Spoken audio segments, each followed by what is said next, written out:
Imaginez, toutes les 3 minutes, une personne de plus de 60 ans se lève en pleine nuit pour aller aux toilettes.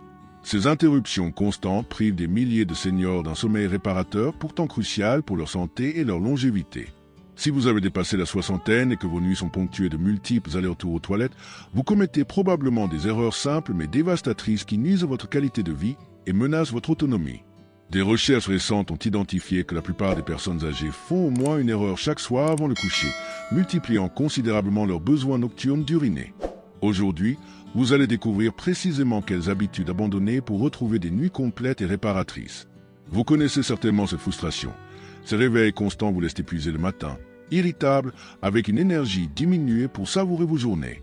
Peut-être avez-vous déjà renoncé à boire en fin d'après-midi ou même annulé des sorties par crainte de ne pas pouvoir passer une nuit entière sans interruption. Ce que vous ignorez, c'est l'existence de 5 habitudes apparemment anodines que vous répétez quotidiennement et qui sont les véritables responsables de cette situation. Je vais vous révéler chacune d'elles et vous expliquer comment les corriger simplement et durablement. Un signal d'alarme à prendre au sérieux. Beaucoup ne réalisent pas que se lever plusieurs fois la nuit pour uriner, ce que les médecins appellent la nicturie, n'est pas une conséquence inévitable du vieillissement. C'est un véritable signal d'alarme, la preuve d'un déséquilibre dans votre routine quotidienne.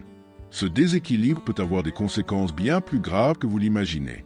Les recherches médicales démontrent que la fragmentation du sommeil causée par la nicturie augmente directement les risques de chute nocturne, de problèmes cardiovasculaires, de déclin cognitif et même de dépression chez les seniors. Lorsque vous êtes contraint de vous lever plusieurs fois dans la nuit, votre corps n'atteint jamais les phases profondes du sommeil, particulièrement le sommeil paradoxal, étape cruciale pour la consolidation de la mémoire et la réparation cellulaire. Non seulement vous vous réveillez fatigué, mais vous privez aussi votre organisme des processus de guérison et de régénération qui ne se produisent que pendant le sommeil profond.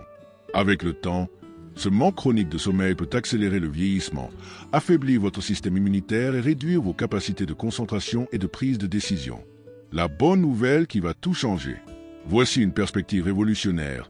Dans l'immense majorité des cas, la nicturie chez les personnes âgées n'est pas due à des pathologies complexes.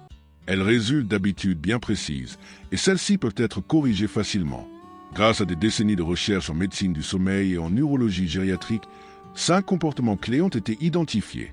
Une fois éliminés, ils peuvent réduire drastiquement, voire complètement supprimer la nécessité de se lever pour uriner la nuit. Erreur numéro 1. Consommer des liquides dans les 3 heures précédant le coucher.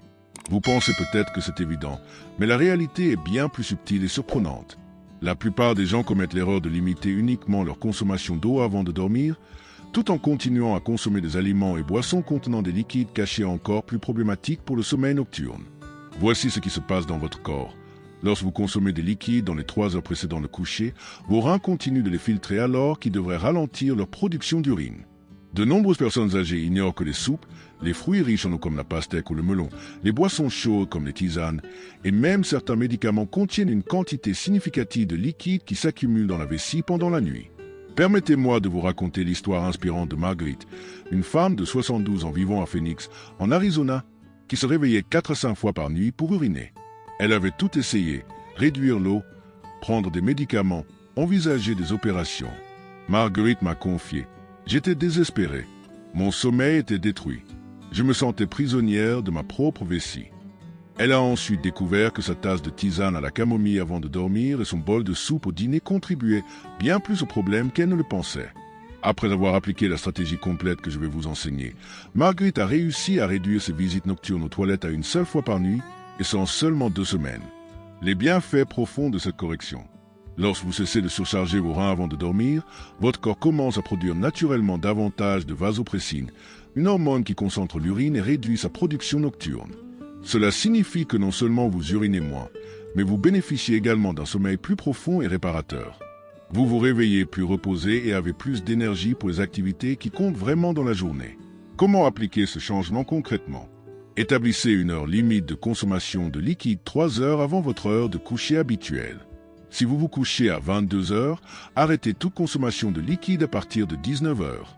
Cela inclut l'eau, mais aussi les tisanes, le café, les jus, les soupes, les fruits riches en eau et même les glaces ou sorbets. Pour les personnes ayant une mobilité réduite, gardez une petite quantité d'eau à portée de main près du lit, uniquement en cas d'urgence ou pour prendre un médicament essentiel. Si vous êtes diabétique ou si vous prenez des médicaments provoquant une sensation de soif, discutez avec votre médecin des alternatives possibles et des façons d'adapter votre routine d'hydratation pour concentrer la consommation de liquide durant les premières heures de la journée. Des mois plus tard, Marguerite m'a dit « Je n'arrive pas à croire qu'un changement aussi simple ait autant transformé ma vie. Je dors comme à 50 ans et mon énergie dans la journée a triplé. Mes petits-enfants sont épatés par ma vitalité. » Erreur numéro 2. Dîner trop tard et consommer des aliments diurétiques. C'est une erreur que 85% des personnes âgées commettent sans se douter qu'elles sabotent ainsi leur propre sommeil. L'heure de vos repas ainsi que les types d'aliments que vous consommez en fin de journée ont un impact direct et puissant sur la fréquence de vos réveils nocturnes pour uriner. Lorsque vous dînez trop près de l'heure du coucher, surtout si ce repas contient des aliments aux propriétés diurétiques naturelles, vous programmez littéralement votre vessie à se remplir pendant la nuit. Des aliments comme la tomate, le concombre, le céleri, l'asperge, la pastèque, le café, le thé vert, le chocolat, ainsi que certaines herbes comme le persil ou la coriandre contiennent des composés qui stimulent la production d'urine. Le problème est aggravé par le fait que beaucoup de ces aliments sont considérés comme sains, donc les gens les consomment sans savoir qu'ils créent ainsi un cercle vicieux de nicturie. La science fascinante derrière ce phénomène. Votre système digestif a besoin d'environ 3 à 4 heures pour traiter complètement un repas. Pendant ce processus, surtout lorsque vous êtes allongé, la digestion ralentit et les composés diurétiques restent plus longtemps dans votre organisme, prolongeant leur effet sur les reins. De plus, les aliments riches en sodium que de nombreux seniors consomment en excès font que le corps retient de l'eau durant la journée et la libère exactement quand vous devrez dormir. Permettez-moi de vous raconter l'histoire transformatrice de Robert, un retraité de 68 ans vivant à Tampa, en Floride. Véritable oiseau de nuit, il avait pour habitude de dîner vers 20h30 et de prendre une collation vers 21h30, incluant souvent des tomates fraîches, des concombres et une tasse de thé vert. Il m'a confié « Je me réveillais religieusement à 1h, 3h30 et 5h30 du matin pour uriner. Je pensais que c'était juste l'âge, mais j'avais l'impression d'être un zombie la journée. » Après avoir ajusté son heure de dîner à 18h30 et éliminé les aliments diurétiques après 16h, Robert a observé un changement radical en seulement 10 jours. Il ne se levait plus qu'une seule fois par nuit, et après 3 semaines, il parvenait à dormir 6 heures d'affilée sans interruption. Les bénéfices multiples de ce changement. En synchronisant vos repas avec le rythme naturel de votre corps, non seulement vous réduisez la nicturie, mais vous améliorez aussi la qualité de votre digestion. Vous diminuez les risques de reflux gastro-œsophagien qui perturbent le sommeil et vous permettez à votre métabolisme de mieux fonctionner durant la nuit. Beaucoup de personnes rapportent également une réduction des gonflements matinaux ainsi qu'une sensation de légèreté et d'énergie accrue au réveil. Application pratique de cette stratégie. Établissez comme règle de dîner au moins 4 heures avant le coucher, idéalement entre 17h30 et 18h30. Créez 2 listes, celle des aliments amis du sommeil nocturne et celle des ennemis du repos. Les amis incluent viande maigre, riz, patates douces, bananes, flocons d'avoine et légumes comme le brocoli et la carotte. Les ennemis sont les aliments diurétiques mentionnés plus tôt, ainsi que les boissons alcoolisées qui, même si elles favorisent l'endormissement, provoquent ensuite des réveils fréquents. Si vos horaires sont contraints ou si vous prenez des médicaments devant être ingérés avec de la nourriture, parlez-en avec votre médecin pour ajuster votre routine sans compromettre votre traitement. Robert m'a récemment confié « J'ai complètement changé ma relation avec la nourriture et avec le sommeil. Aujourd'hui, je dîne comme un roi à 18h et je dors comme un bébé. Ma femme est bluffée. Et moi, je me sens plus jeune de 10 ans. » Erreur numéro 3. Aller aux toilettes par précaution avant de dormir. Cette habitude peut sembler judicieuse, mais en réalité, c'est l'un des pièges les plus insidieux qui maintient les personnes âgées prisonnières du cycle de la nicturie. Lorsque vous allez aux toilettes, au cas où, avant de vous coucher, même si vous n'en ressentez pas le besoin réel, vous entraînez votre vessie à fonctionner avec de petits volumes et vous créez un schéma qui se perpétue nuit après nuit. Le piège de la vessie conditionnée. Ce que la plupart des gens ignorent, c'est que la vessie est un muscle extrêmement adaptable qui apprend à réagir selon les comportements répétés. Lorsque vous la videz constamment avant qu'elle soit réellement pleine, vous lui enseignez littéralement qu'elle n'a pas besoin de s'étirer pour stocker l'urine de manière efficace. Avec le temps, cela réduit sa capacité fonctionnelle, la poussant à envoyer des signaux d'urgence même lorsqu'elle ne contient qu'une petite quantité d'urine. La physiologie derrière ce phénomène est complexe mais fascinante. Une vessie adulte en bonne santé peut confortablement stocker entre 300 et 500 ml d'urine avant de déclencher un signal urgent au cerveau. Si vous développez l'habitude d'uriner par précaution, Votre vessie commence à émettre ces signaux des 100 à 150 ml, créant ainsi une fausse sensation d'urgence qui perturbe votre sommeil alors qu'il n'y a pas de besoin physiologique réel. Laissez-moi vous raconter l'histoire révélatrice de Dorothée, une veuve de 74 ans vivant à Seattle, dans l'État de Washington. Elle avait développé ce qu'elle appelait son rituel de sécurité avant de dormir. Dorothée m'a expliqué. Chaque soir, même sans envie, j'allais aux toilettes juste pour être sûr. Je pensais être prudente, mais en réalité, j'avais créé un monstre. Ce qui se passait, c'est que Dorothée se réveillait environ 2 heures plus tard avec une sensation de vessie pleine, alors qu'en réalité elle avait entraîné son corps à fonctionner avec une capacité réduite. Après avoir appliqué la technique de rééducation de la vessie que je vais vous expliquer, Dorothée a pu augmenter progressivement sa capacité de stockage et elle dort désormais entre 5 et 6 heures d'affilée régulièrement. Les bienfaits remarquables de la rupture de ce cycle. Lorsque vous permettez à votre vessie de retrouver son fonctionnement naturel, vous réduisez considérablement la fréquence des réveils nocturnes, mais vous regagnez également la confiance en votre propre corps. Vous diminuez l'anxiété liée au sommeil et améliorez nettement la qualité de votre repos nocturne. Beaucoup de personnes témoignent aussi d'un regain d'autonomie et d'un sentiment renforcé de contrôle sur leur corps. Introduction sûre et efficace de ce changement. Commencez par appliquer la règle de la nécessité réelle. Cela signifie n'aller aux toilettes avant de vous coucher que si vous ressentez une envie claire et indéniable. Si ce n'est pas le cas, mais que l'inquiétude vous pousse à y aller quand même, essayez plutôt de vous distraire pendant 15 à 20 minutes avec une activité relaxante comme la lecture ou de la musique douce. Dans la majorité des cas, vous constaterez que cette sensation n'était qu'un symptôme de l'anxiété et non un besoin véritable. Si vous avez des antécédents d'incontinence ou si vous prenez des diurétiques, consultez votre médecin pour établir un protocole de rééducation adapté à votre situation spécifique. Pour les personnes à mobilité réduite, il peut être utile de garder un urinal portatif à proximité du lit en cas d'urgence réelle, mais il ne doit jamais être utilisé par précaution. Quelques mois plus tard, Dorothée m'a confié « Je n'arrive pas à croire que j'étais moi-même en train de créer mon problème. Maintenant, j'ai une totale confiance dans mon corps. Je dors bien mieux et je sais que je ne suis plus esclave de mon anxiété. » Erreur numéro 4. Dormir dans une mauvaise position et utiliser des oreillers inadaptés. Voici une découverte révolutionnaire que peu de professionnels de santé connaissent. La position dans laquelle vous dormez ainsi que la manière dont vos oreillers sont placés ont un impact direct et mesurable sur la fréquence à laquelle vous devez uriner pendant la nuit. La majorité des personnes âgées dorment dans des positions qui, sans le savoir, exercent une pression supplémentaire sur la vessie et altèrent la circulation sanguine, affectant ainsi le bon fonctionnement du système urinaire. L'impact biomécanique surprenant. Dormir sur le ventre ou dans des positions qui compriment l'abdomen exerce une pression physique directe sur la vessie, l'incitant à envoyer des signaux de pleine, même lorsqu'elle ne l'est pas.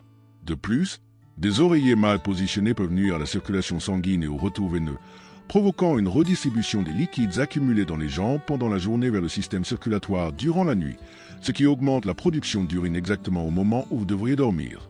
La science biomécanique derrière ce phénomène est saisissante.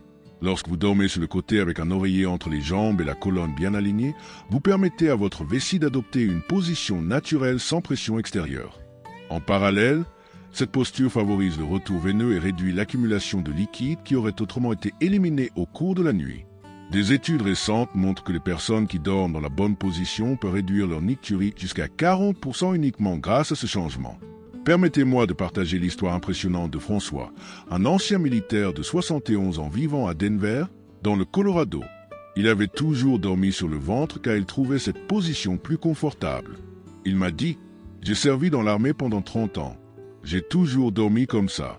Jamais je n'aurais cru que ma position de sommeil pouvait être la cause de mes problèmes nocturnes. » Il se réveillait systématiquement 3 fois par nuit et envisageait sérieusement de consulter un urologue pour explorer d'éventuels problèmes de prostate.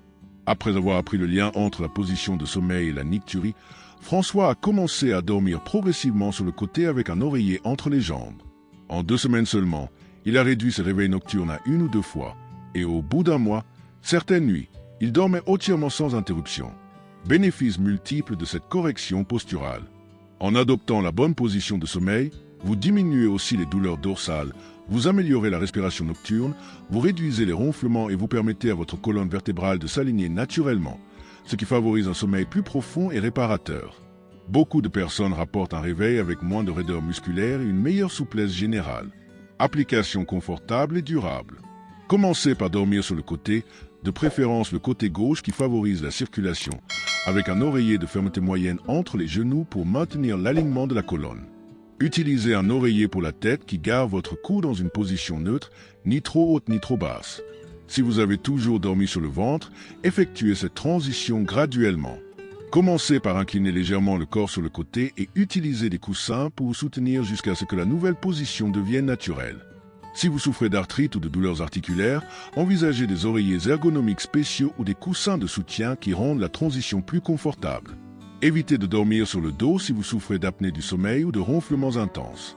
François m'a récemment confié « J'ai changé quelque chose d'aussi simple que ma façon de dormir et j'ai l'impression d'avoir découvert un secret que personne ne m'avait jamais révélé. Je dors mieux, je me réveille moins, et même mes douleurs lombaires se sont améliorées. J'aurais aimé savoir cela il y a des années. » C'est incroyable de constater à quel point un changement aussi simple dans la posture de sommeil peut avoir des effets aussi profonds et transformateurs, n'est-ce pas? Erreur numéro 5. Maintenir une température de chambre inadéquate et porter des vêtements de nuit inappropriés. C'est probablement le facteur le plus sous-estimé et surprenant qui influence la nicturie chez les personnes âgées, mais lorsqu'il est corrigé, son impact peut être spectaculaire. La température de votre environnement de sommeil ainsi que les vêtements que vous portez la nuit influencent directement la production d'urine à travers des mécanismes hormonaux et circulatoires que la majorité des gens ignorent complètement. Le mécanisme hormonal méconnu. Lorsque votre chambre est trop chaude ou si vous portez des vêtements qui empêchent une bonne régulation thermique, votre corps entre dans un état de stress thermique. Cela interfère avec la production naturelle de vasopressine, l'hormone qui concentre l'urine et en réduit la production pendant la nuit. De plus, l'excès de chaleur provoque une vasodilatation et des changements de circulation qui amènent les reins à filtrer davantage de fluide exactement au moment où ils devraient fonctionner au ralenti. La physiologie fascinante du sommeil thermique. Pendant le sommeil normal, la température corporelle baisse naturellement d'environ 1 à 2 degrés Celsius. Cette baisse est l'un des signaux que le corps utilise pour augmenter la production de vasopressine et de mélatonine. Mais lorsque la température ambiante est trop élevée au-delà de 20 degrés ou que vos vêtements de nuit empêchent cette régulation, vous perturbez un processus évolutif fondamental qui contrôle la production d'urine pendant la nuit. Des études montrent que les personnes qui dorment dans une chambre à température contrôlée entre 18 et 20 degrés Celsius peuvent réduire leur nicturie de 50%. Permettez-moi de vous raconter l'histoire transformatrice d'Éléonore, une ancienne enseignante de 69 ans vivant à Miami, en Floride, qui luttait contre la nicturie depuis plus de 5 ans. Elle m'a confié « J'ai toujours aimé dormir bien au chaud, avec la climatisation éteinte et des pyjamas en flanelle épaisse, même en plein été en Floride. Je pensais que c'était simplement une préférence personnelle. » Ce qu'Éléonore ne savait pas, c'est que cette habitude sabotait complètement la qualité de son sommeil. Elle se réveillait 4 à 5 fois par nuit en sueur, avec une envie urgente d'uriner. Après avoir découvert le lien entre la température ambiante et la nicturie, elle a investi dans un climatiseur silencieux pour sa chambre et remplacé ses pyjamas par des vêtements légers et respirants en coton. La transformation fut impressionnante. En moins d'une semaine, elle ne se réveillait plus que 2 fois par nuit, et après 3 semaines, certaines nuits, elle dormait d'un trait sans aucune interruption. Bienfait profond de l'optimisation thermique. Lorsque vous dormez à la température idéale, vous réduisez non seulement la nicturie, mais vous accédez aussi à un sommeil paradoxal plus profond. Vous régulez mieux vos hormones, vous diminuez les sueurs nocturnes, les épisodes de ronflement, et vous ressentez une sensation générale de repos et d'énergie au réveil. Beaucoup rapportent aussi une meilleure régulation de la pression artérielle et une diminution des bouffées de chaleur chez les femmes ménopausées. Application pratique économique. Maintenez votre chambre à une température comprise entre 18 et 20 degrés Celsius durant la nuit. Vous pouvez utiliser un ventilateur, un climatiseur ou simplement ouvrir les fenêtres si la météo le permet. Remplacez les vêtements de nuit synthétiques ou trop épais par du coton naturel, du lin ou des fibres de bambou qui permettent une meilleure respirabilité. Utilisez des draps en coton ou en tissu naturel qui ne retiennent pas la chaleur corporelle. Si votre budget est limité, pensez à investir au moins dans un ventilateur de plafond ou un ventilateur portatif pour améliorer la circulation de l'air. Pour ceux qui ont tendance à avoir froid, préférez des couches que vous pouvez enlever facilement pendant la nuit plutôt que des vêtements épais d'un seul tenant. Si vous prenez des médicaments qui affectent votre régulation thermique, consultez votre médecin pour ajuster votre environnement de sommeil sans compromettre votre santé. Éléonore m'a dit quelques mois plus tard « Je n'aurais jamais cru que quelque chose d'aussi simple que la température de ma chambre pouvait résoudre un problème qui m'empoisonnait depuis des années. Aujourd'hui, je dors comme un ange, je me réveille reposé et je me sens plus jeune et pleine d'énergie que je ne l'étais depuis des décennies. Ma qualité de vie a changé du tout au tout. » Votre plan d'action pour des nuits transformées. Maintenant que vous connaissez les 5 habitudes qui peuvent saboter vos nuits, parlons de la meilleure manière de mettre en place tous ces changements de manière simple et durable. Arrêtez de boire des liquides 3 heures avant de dormir. Ajustez l'heure et la composition de votre dîner.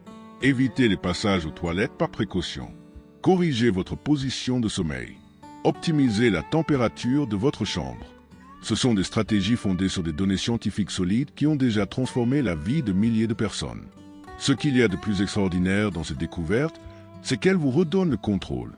Vous n'avez pas besoin de médicaments coûteux, ni de procédures invasives, ni d'équipements médicaux compliqués. Il vous suffit simplement de faire des ajustements intelligents dans vos habitudes, des habitudes que vous ne soupçonniez même pas d'être à l'origine du problème. Rappelez-vous, votre corps a une capacité incroyable à s'adapter et à se rééquilibrer dès lors qu'on lui offre les bonnes conditions. Il n'est jamais trop tard pour commencer à mieux dormir et se réveiller reposé, et ces changements peuvent produire des effets positifs dès la première nuit où vous les appliquez. J'espère sincèrement que ces informations transformeront votre vie ou celle de quelqu'un que vous aimez profondément.